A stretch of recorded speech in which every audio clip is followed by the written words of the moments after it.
I'm joined by Ashley Lang, CEO of Pragmatic Solutions today, a company that's well known for its player account management tech. Ashley, how are you? Very well, thank you, Amber. How are you? I'm great, thank you. So we're going to talk a little bit today about how operators approach a change in systems and why. What are the typical problems or limitations causing operators to change platforms?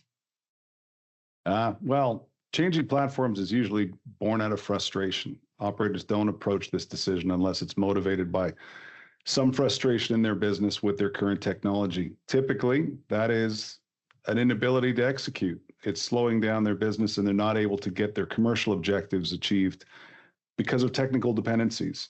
And either that or in the most extreme sense, there's a critical failure with their current technology. Their business is scaled beyond the limits of what their current technology is. So usually some form of frustration in what's driving an operator to this decision, or on a more positive note, sometimes it's access to greater opportunity than is available to them, largely usually due to regulation. The platform they're on is not compatible with the regulatory requirements of the jurisdictions in which they wish to operate, and they go out to market looking for solutions that can get them, further global coverage than they have today. Mm-hmm. So what does the evaluation process look like when operators are looking at different platforms, or what are the major fears when they're thinking about doing that?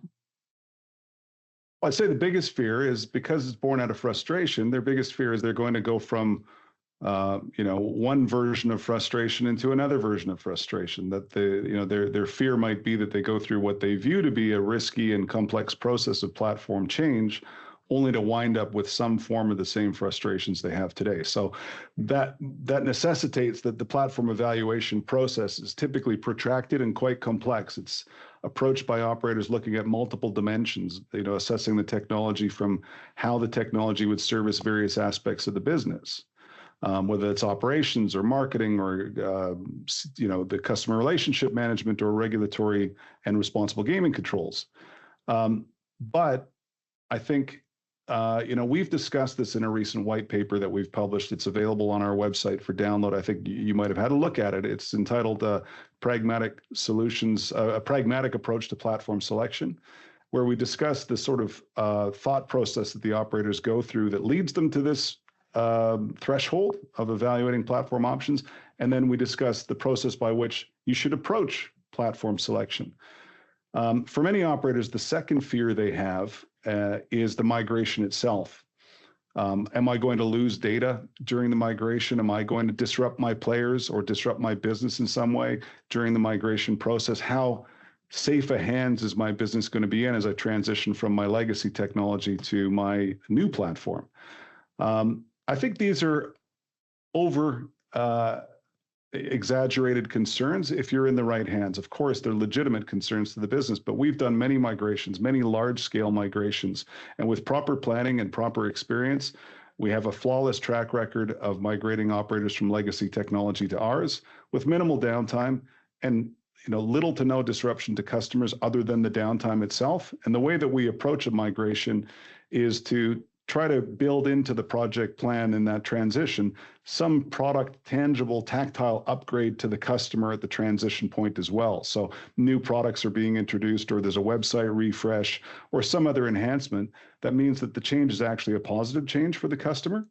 But to speak to that fear, I think the bigger concern operators should have is the risk and cost to their business of staying on the platform that they're on. Because if they're already at the point of consideration of platform change and it's born from some frustration, the longer you continue to operate with something holding back your business, I think that's the bigger fear that you should have, is that you don't make a change in order to unlock the potential in your business. So, there's some logical and understandable fears that operators may face when encountering this process.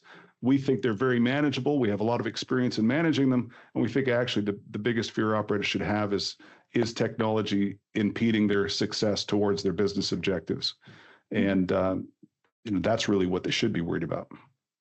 And in terms of your own experience, before joining Pragmatic Solutions, you've led several B2C and B2B companies. So what would you say with that experience from operator supplier side that leadership teams should really be thinking about before they make any changes?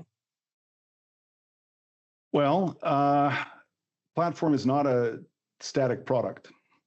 we've been developing our technology for over 10 years, and we've never been developing at a higher velocity than we are now. So the pace of new development on our technology is quite high as we have more and more operators informing the requirements that they have, and as the markets that we cover and the products that are connected to our platform is expanded, the level of development that we're doing is higher and higher. So when evaluating platform options, it's equally important to understand the history of the company that you're dealing with and the future trajectory of the company you're dealing with, not just a snapshot of the technology stack, one A versus B versus C. So, from my experience on the B2C side, when thinking about procuring technology, the first approach is always, what's the checklist of features and functionality that I require?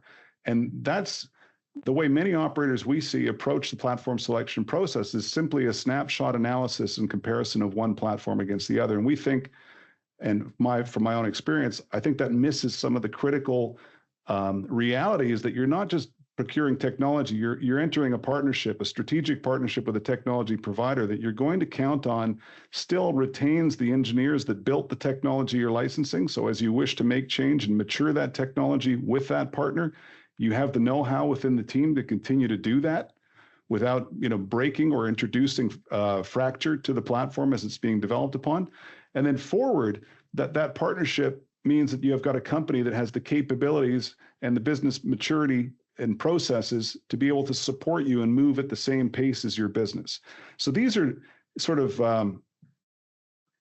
non-tangible factors to assess that are often overlooked by operators, but are probably more critical than the snapshot assessment of the technology itself, because if you're with the right technology partner, that technology should be consistently evolving.